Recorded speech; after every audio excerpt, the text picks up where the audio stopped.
Assalamualaikum warahmatullahi wabarakatuh. Perkenalkan, kami dari kelompok 1. Perkenalkan, nama saya Mesya Krisania. Saya Martin. Saya Aziz. Nah, sebelum itu, apa sih IPTEK? IPTEK itu adalah ilmu pengetahuan dan teknologi. IPTEK ini membantu untuk memperlancar komunikasi kita dan membantu kehidupan kita menjadi lebih mudah. Nah, adapun kegunaan IPTEK di bidang politik. Nah, kami akan menanyakan hal tersebut kepada teman-teman kami. Apakah mereka tahu apa kegunaan IPTEK di bidang politik? Oke, hai. Halo. Oke, boleh perkenalkan, nama saya Gabriela. Ke kantin dong. Dari kelas 12. Ya.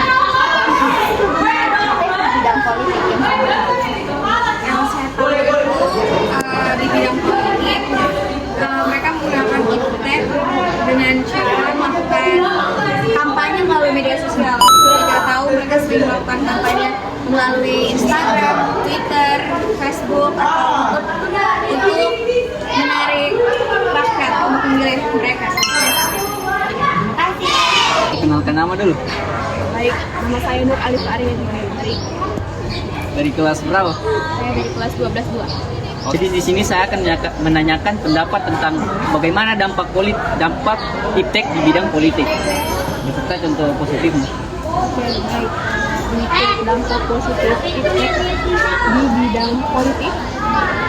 Untuk dampak positifnya, yang pertama itu kita bisa mempermudah akses politiknya, akses informasi mengenai politik Indonesia. Misalnya kita bisa mengetahui bagaimana perkembangan akan politik di negara kita, sehingga kita akan lebih sadar mengenai hak dan kewajiban kita sebagai warga negara Indonesia. Kemudian yang kedua itu kita bisa dipermudah dalam hal pemilu.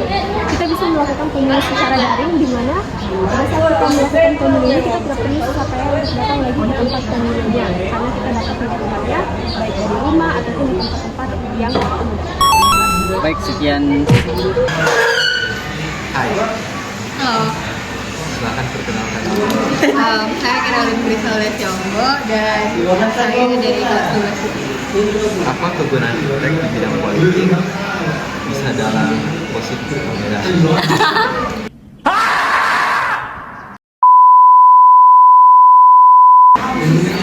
Boleh nggak disebutkan apa kegunaan IPTEK di bidang politik? Bisa positif. Kayaknya kalau dari saya mungkin negatifnya aja kali ya, karena yang positif mungkin sudah terlalu banyak kali ya. Mungkin salah satunya itu adalah pemberitaan hoax ya, itu menjadi concern yang sangat diperhatikan banget sama pemerintah sekarang ini, karena hoax itu jelas paling bisa membuat masyarakat terpecah belah. Karena kita tahu sendiri kalau perkembangan IPTEK sekarang tuh terkadang masih kurang bisa dikuasai oleh orang tua kita yang memang belum terbiasa dengan adanya perkembangan internet. Jadi hoax itu lebih mudah masuk ke dalam diri mereka atau bahkan mereka sebarkan ketika mereka tidak mengerti atas itu dan tidak research kembali apakah ini kebenarannya benar atau enggak nih. Jadi dia itu bisa memecah belah masyarakat justru karena perkembangan IPTEK ini. Tapi kemudian ada juga dari adanya perkembangan IPTEK ini sendiri, mungkin modal ya, mungkin diturunin aja perkembangan IPTEK ini sendiri juga bisa membuat masyarakat itu terpolarisasi. Polarisasi itu apa? Ketika masyarakat yang berada di satu kubu tertentu, misalnya nih kita dalam sekelas, tapi kita terbagi jadi kelompok-kelompok, di mana setiap kelompoknya itu hanya menyukai atau mendukung satu orang saja.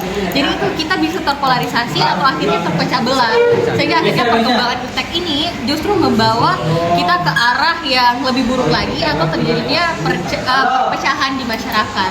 Itu sih kalau dari saya. Menurut saya dampak buruk yang seperti ini justru yang harusnya menjadi concern bagi pemerintah, supaya sekiranya nanti ya di masa depan kita itu tidak semakin terpecah belah dari keadaan yang sekarang. Oke, terima kasih. Nah, jadi kesimpulan yang bisa kami dapat dari jawaban teman-teman tadi. Yang pertama itu ada kegunaan IPTEK di bidang politik. Yang pertama itu media kampanye. Hal ini membantu para politisi untuk melakukan kampanye melalui media sosial seperti membuat iklan di televisi atau membuat hal yang membuat mereka itu lebih dikenal oleh masyarakat luas. Dan yang kedua itu ada transparansi publik. Yang pertama itu ada sistem e-government. Sistem e-government ini membantu masyarakat untuk lebih mudah mengakses informasi dari pemerintahan. Nah, selanjutnya itu dampak positif dari kegunaan iptek di bidang politik. Nah, dampak positifnya itu penyebaran informasi jadi lebih mudah dan lebih efisien. Dengan adanya internet dan media sosial, orang-orang jadi lebih mudah untuk mencari informasi-informasi dan berita yang ada sekarang. Dan untuk dampak negatif iptek dalam bidang politik, yang pertama adalah cyberbullying dan serangan digital. Politisi dan masyarakat bisa menjadi korban serangan cyber seperti perentasan akun atau pencemaran nama baik, dan manipulasi data dan keamanan cyber. Sistem digital dalam pemilu atau kebijakan bisa diretas atau dimanipulasi untuk kepentingan tertentu. Oke, itu saja dari kelompok kami. Terima kasih.